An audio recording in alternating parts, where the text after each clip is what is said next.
ये है 9वीं कक्षा का पहला पाठ जिसका नाम है संख्या पद्धति।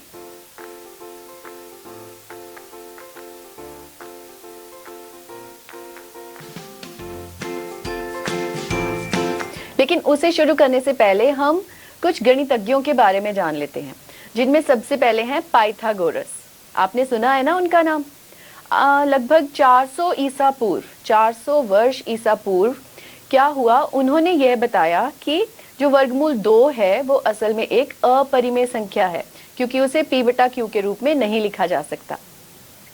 और 1870 के आसपास जर्मनी के 2 गणितज्ञ थे, जी कैंटर और आर डी डिकेट। उन्होंने ये कहा कि प्रत्येक वास्तविक संख्या के संगत वास्तविक संख्या रेखा पर एक बिंदु होता है और संख्या रेखा के प्रत्येक बिंदु के संगत एक अद्वितीय वास्तविक संख्या होती है। ये दिखने में जितना कठिन लग रहा है उतना है नहीं। इसका सीधा सीधा अर्थ है कि हम हर संख्या को, हर वास्तविक संख्या को संख्या रेखा पर दिखा सकते हैं। और इसका उल्टा भी सच है, यानी संख्या रेखा के हर बिंदु पर कोई ना कोई वास्तविक संख्या होती है। ठीक है, अब हम बात करते हैं आर्किमिडीज की। आपने उनका नाम भी पहले सुना होगा। वे यूनान के एक प्रबुद्ध नागरिक थे, जिन्होंने पाई के दशमलव प्रसार को सबसे पहले अंकों में अभिकलित किया था। हम समझते हैं कि पाई का मान है 22/7, किंतु वह सही मान नहीं है। असल में पाई का मान 22/7 से कुछ कम या कुछ ज्यादा है। उन्होंने पहली बार पाई का सही मान अंकों में अभिकलित किया। तो अब हम तैयार हैं अपना पाठ शुरू करने के लिए। तो शुरू करें। संख्या पद्धति। आप बताइए कि संख्याओं की शुरुआत कैसे हुई होगी। इसके बारे में बहुत सी कहानियां प्रचलित हैं। जैसे सबसे पहली, कुछ लोग समझते हैं कि जो भेड़ें चरवाने वाला एक चरवाहा था, उसने अपनी भेड़ों की गिनती रखने के लिए गिनती की शुरुआत की। तो कुछ लोग कहते हैं कि एक शिकारी था, उसने अपने शिकारों को गिनने के लिए इसकी शुरुआत की। उनके गिनने के तरीके भी अलग अलग थे। कुछ कहते हैं कि वे उंगलियों पर ही गिन लिया करते थे, या फिर किसी सतह पर लकीरें लगाकर। और क्या तरीके थे? कुछ लोग किसी मोटे धागे या फिर रस्सी में गांठ लगाकर गिन लिया करते थे। और कुछ लोग गिनती याद रखने के लिए उतने कंकर अपने पास रख लेते थे।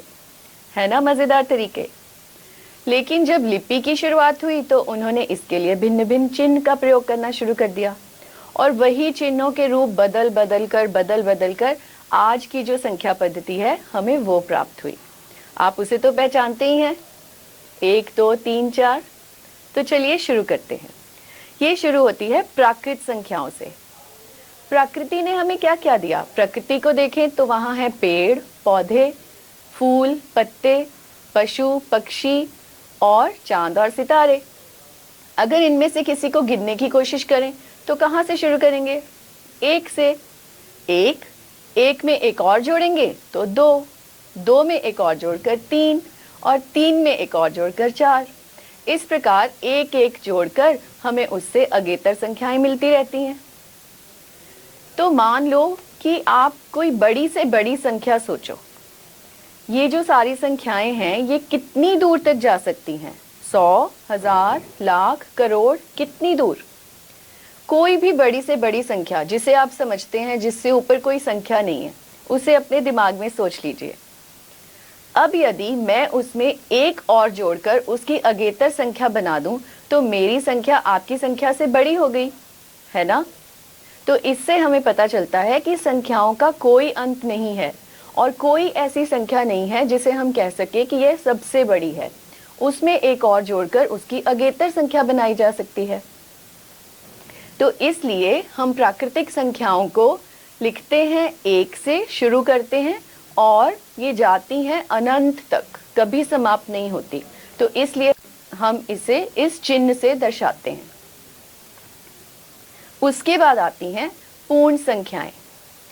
जैसे हमने एक एक जोड़कर संख्या का अगेतर बनाया, ऐसे ही हम एक एक घटाकर उससे पिछेतर संख्या भी पा सकते हैं। आइए करके देखें। ये देखिए, ये है एक टोकरी और इसमें क्या है? गेंदें। आप गिन सकते हैं कितनी गेंदें हैं? ये है 5 गेंदें। अब यदि मैं इसमें से एक गेंद निकाल लूं तो अब कितनी बची? अब बची 4। 5 में से एक घटाकर 4। एक और गेंद निकालने पर 3, एक और निकालने पर 2 और एक और निकालने पर केवल 1 गेंद बची। अब मान लीजिए मैं इस गेंद को भी निकाल लूं, तो अब क्या बचा? अब तो कोई भी गेंद नहीं है। अब इसे कैसे दिखाएंगे? इसे हम दिखाएंगे शून्य से। क्या आप जानते हैं शून्य की खोज कहाँ हुई? शून्य की खोज भारत में ही हुई। भारत के एक महान गणितज्ञ ब्रह्मगुप्त ने इसकी खोज की। तो शून्य की खोज ने हमारी संख्याओं को पूर्ण कर दिया, और पूर्ण संख्याओं को हम दर्शाते हैं W से। W बराबर शून्य जमा सभी प्राकृत संख्याएं यानी n। इसे हम इस प्रकार लिख सकते हैं, W बराबर शून्य जमा n। उसके बाद जब पैसों का लेन देन शुरू हुआ तो ऋणात्मक संख्याओं की भी आवश्यकता पड़ी। मान लीजिए मैंने 100 रुपए का कुछ सामान खरीदा। अब मुझे दुकानदार को 100 रुपए देने हैं, यानी मुझ पर 100 रुपए का ऋण है। तो मेरी स्थिति को कैसे दर्शाया जाएगा? -100 से। और यदि मैं 100 में से 70 रुपए उसे दे देती हूँ, उसके पास जमा कर देती हूँ, तो होगा -100 जमा 70। इसका उत्तर होगा -30, यानी अभी भी मुझे 30 रुपए और देने हैं। तो मेरी स्थिति को दर्शाएगा -30, ऋणात्मक 30। ऐसी संख्याओं को हम Z से दर्शाते हैं। शून्य के दाईं ओर संख्या रेखा पर सभी धनात्मक संख्याएं आती हैं। शून्य के बाद बराबर के हिस्से करके 1, 2, 3, 4 अनंत तक धनात्मक संख्याएं जाती हैं। इसी प्रकार शून्य के बाईं ओर ऋणात्मक संख्याएं आती हैं, -1, -2, -3। आप सबने संख्या रेखा देखी है, आइए इसे फिर से देखें।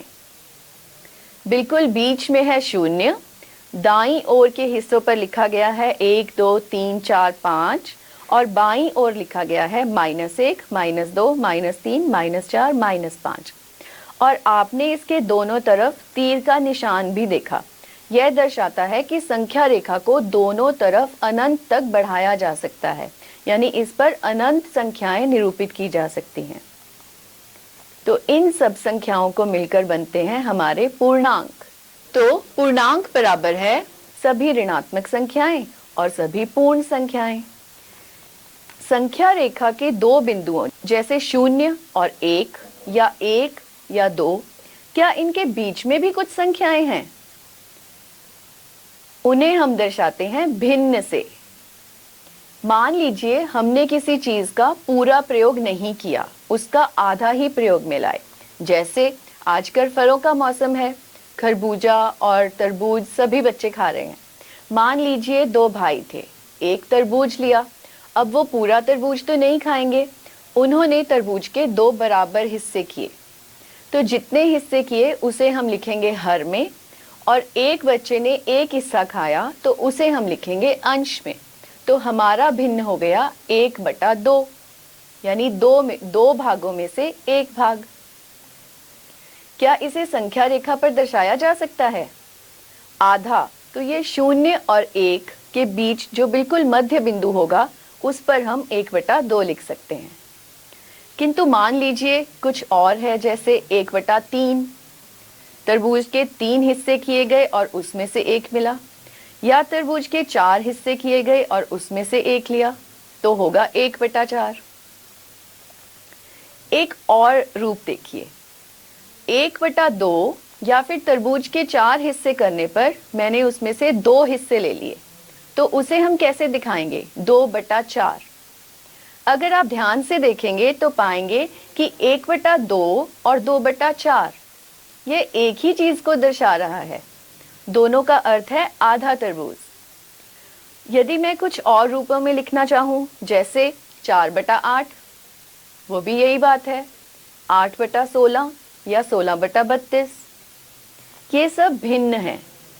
यदि मैं इन्हें काट कर छोटे से छोटे रूप में लिखूं, यानी इस प्रकार से लिखूं कि अंश और हर का कोई भी गुणनखंड कॉमन ना हो, दोनों में ना हो, यानी कोई भी ऐसी संख्या ना हो जो दोनों को विभाजित करे, तो फिर वह भिन्न बन जाएगा एक परिमेय संख्या। परिमेय संख्या की पहचान यही है, जिसे हम P/Q के रूप में लिख सकते हैं, जहां Q बराबर 0 नहीं है और जहां P और Q सह अभाज्य हैं। यानी उनका कोई भी गुणनखंड ऐसा नहीं है जो दोनों को विभाजित करता है। परिमेय संख्याएं धनात्मक भी हो सकती हैं और ऋणात्मक भी। परिमेय संख्याएं भी दो प्रकार की होती हैं। जब हम इनका दशमलव प्रसार देखते हैं तो कुछ संख्याएं ऐसी होती हैं जिनका दशमलव प्रसार शांत होता है, उसका अंत हो जाता है, किंतु कुछ परिमेय संख्याएं ऐसी होती हैं जिन्हें भाग करने पर उनका कभी अंत ही नहीं होता, शेष में शून्य कभी नहीं आता। कोई एक संख्या या दो या तीन या कितनी भी संख्याएं बार बार आना शुरू कर देती हैं। ऐसी संख्याओं को हम कहते हैं कि इनका दशमलव प्रसार है अशांत आवर्ती, क्योंकि वह कभी खत्म नहीं हो रहा और कोई संख्या बार बार आ रही है। आइए हम कुछ उदाहरण देखें। 11/5, 1/2 या 1/3। यदि 11 को 5 से भाग करें तो उत्तर आता है 2.2, यानी इसका दशमलव प्रसार शांत है। इसी प्रकार 1 को 2 से भाग करने पर उत्तर आता है 0.5, तो इसका प्रसार भी शांत है। किंतु 1/3, 1 को 3 से भाग करने पर उत्तर आता है 0.3333। अब ये 3 बार बार आ रहा है, तो इसे दर्शाने के लिए हम लिखते हैं 0.3 और 3 के ऊपर एक बार। इससे हमें पता चलता है कि इसका प्रसार है अशांत आवर्ती। क्या आप भाग किए बिना बता सकते हैं कि किसी परिमेय संख्या का प्रसार शांत है या अशांत आवर्ती? बहुत आसान है, आइए करके देखें। हम कुछ उदाहरण लेते हैं, जैसे 1/2, 1/3, 1/5, 1/7, 1/10 और 1/15। अब हम इन सब के प्रसार देखते हैं। 1/2 को हल करने पर उत्तर आया 0.5। 1/3 को हल करने पर आया 0.333। 1/5 को हल करने पर आया 0.2। 1/7 को हल करने पर आया 0.142857 और 1/10 को हल करने पर आया 0.1। 1/15 को हल करने पर आया 0.0666। यह भी बार बार आ रहा है।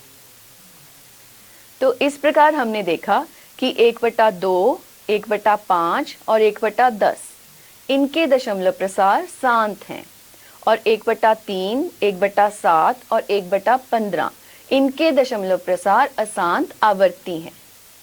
आइए अब इन्हें फिर से देखें और ध्यान से देखने पर हम कुछ नया देख पाएंगे। इन सब के हर को देखिए। इनके हर के यदि अभाज्य गुणनखंड किए जाएं और अभाज्य गुणनखंडों को उनकी घात के रूप में लिखा जाए, तो जिसके हर के अभाज्य गुणनखंड 2 की कोई घात या 5 की कोई घात है, या फिर 2 और 5 दोनों ही की कोई घात है, उनके दशमलव प्रसार हमेशा शांत होते हैं। और यदि 2 और 5 के अलावा कोई भी संख्या आ जाए तो फिर उनके दशमलव प्रसार शांत नहीं होते, वे अशांत आवर्ती होते हैं। मैंने यहाँ थोड़े से उदाहरण लिए, आप और भी उदाहरणों के साथ इसे देख सकते हैं। तो ये थी हमारी परिमेय संख्याएं। अब हम जानते हैं अपरिमेय संख्याओं के बारे में। अपरिमेय संख्याएं वे होती हैं जिन्हें p/q के रूप में नहीं लिखा जा सकता। इनका दशमलव प्रसार शांत नहीं होता, अशांत होता है, किंतु आवर्ती भी नहीं होता। इनके जो दशमलव के बाद जो संख्याएं आती हैं वे कभी भी दोबारा नहीं आती, हर बार नई नई आती रहती हैं। जैसे वर्गमूल 2, इसका दशमलव प्रसार है 1.414235 और ये कभी समाप्त नहीं होता। इसी प्रकार पाई का दशमलव प्रसार 3.1415925, इसका भी कभी अंत नहीं होता। एक और उदाहरण देखिए, 0.1011011101110।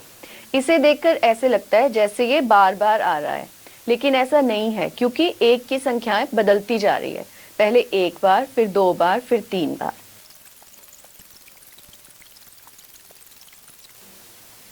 हमारी जो संख्या रेखा है वह अपने आप में पूर्ण है। सभी वास्तविक संख्याएं यानी प्राकृत, पूर्ण, पूर्णांक, परिमेय और अपरिमेय, इन सभी को संख्या रेखा पर दिखाया जा सकता है। आइए हम देखें। हम कुछ संख्याएं लेते हैं और उसे संख्या रेखा पर दिखाते हैं। सबसे पहले 3 दिखाने के लिए आप क्या करेंगे? 0 के दाईं ओर जो बराबर भाग किए गए हैं उनमें सबसे पहला 1 है, फिर 2, फिर 3, यानी इस बिंदु पर 3 होगा। अब हम लेते हैं ऋणात्मक 2। इसके लिए हमें किस ओर जाना होगा? हमें शून्य के बाईं ओर जाना होगा, -1 और -2। और -3, इसके लिए हमें थोड़ा और आगे जाना होगा, -3। अब 2 के लिए फिर से हमें शून्य के दाईं ओर जाना होगा क्योंकि ये धनात्मक है। 6 के लिए भी हमें इसी ओर थोड़ी और आगे जाना होगा, 1, 2, 3, 4, 5 और ये 6। अब आ गया 1/2।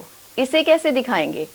हमने पहले भी बात की, 0 और 1 के बिल्कुल मध्य बिंदु पर इसे दर्शा सकते हैं। इसे दर्शाने का कुछ आसान तरीके हम आगे देखेंगे।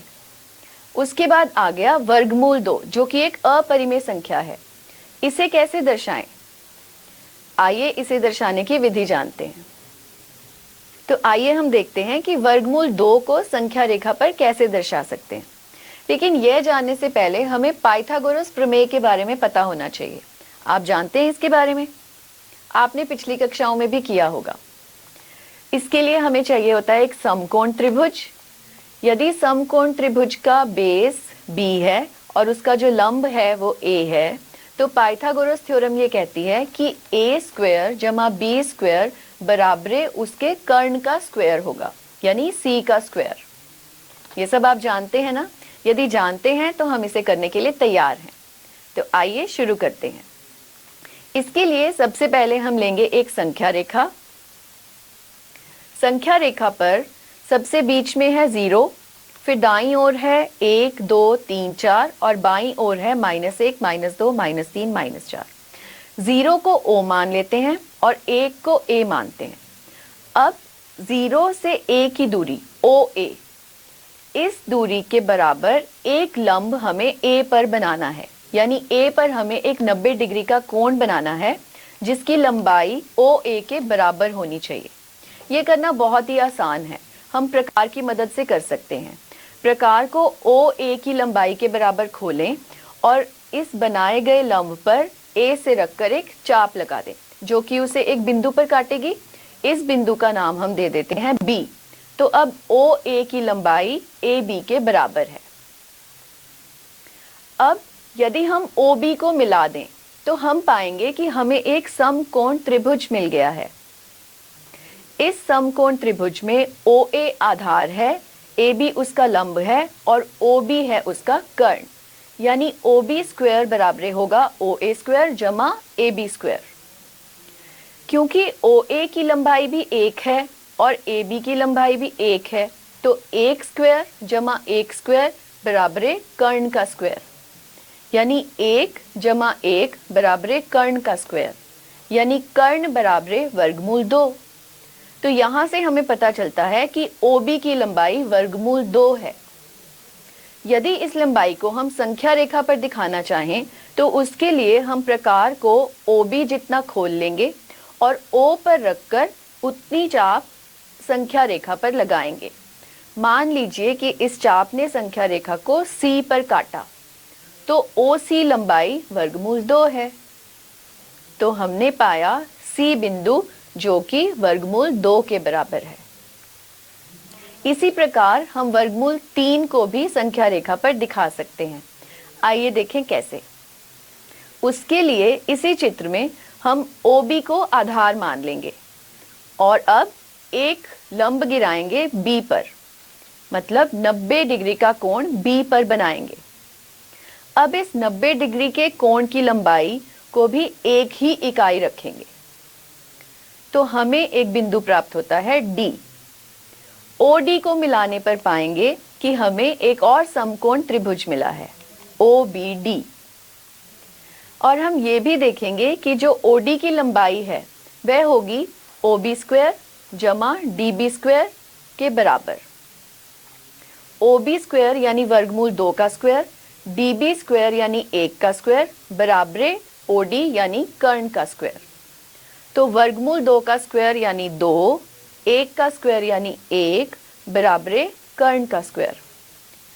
तो 2 जमा 1 बराबरे कर्ण का स्क्वायर यानी 3 बराबरे कर्ण का स्क्वायर, और कर्ण यानी OD की लंबाई आ गई वर्गमूल 3।